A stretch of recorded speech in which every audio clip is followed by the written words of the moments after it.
नमस्ते दोस्तों, आपका स्वागत है हमारे YouTube चैनल में। एक आदमी ने एक बहुत ही खूबसूरत लड़की से शादी की। शादी के बाद दोनों की जिंदगी बहुत प्यार से गुजर रही थी। वह उसे बहुत चाहता था और उसकी खूबसूरती की हमेशा तारीफ किया करता था। लेकिन कुछ महीनों के बाद लड़की चर्म रोग स्किन डिजीज से ग्रसित हो गई और धीरे धीरे उसकी खूबसूरती जाने लगी। खुद को इस तरह देख उसके मन में डर समाने लगा कि यदि वह बदसूरत हो गई तो उसका पति उससे नफरत करने लगेगा और वह उसकी नफरत बर्दाश्त नहीं कर पाएगी। इस बीच एक दिन पति को किसी काम से शहर से बाहर जाना पड़ा।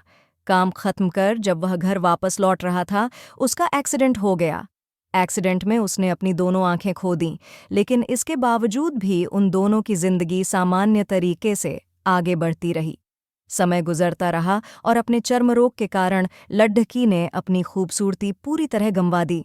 वह बदसूरत हो गई, लेकिन अंधे पति को इस बारे में कुछ भी पता नहीं था, इसलिए इसका उनके खुशहाल विवाहित जीवन पर कोई प्रभाव नहीं पड़ा। वह उसे उसी तरह प्यार करता रहा। एक दिन उस लड़की की मौत हो गई। पति अब अकेला हो गया था। वह बहुत दुखी था। वह उस शहर को छोड़कर जाना चाहता था।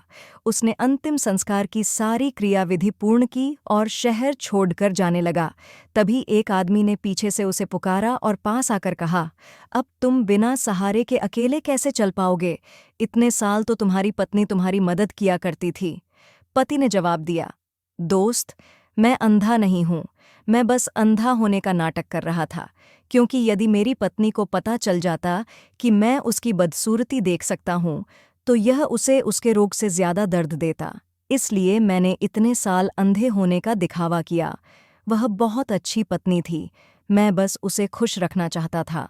सीख: खुश रहने के लिए हमें भी एक दूसरे की कमियों के प्रति आंखें बंद कर लेनी चाहिए और उन कमियों को नज़रअंदाज कर देना चाहिए। Thanks for watching this video.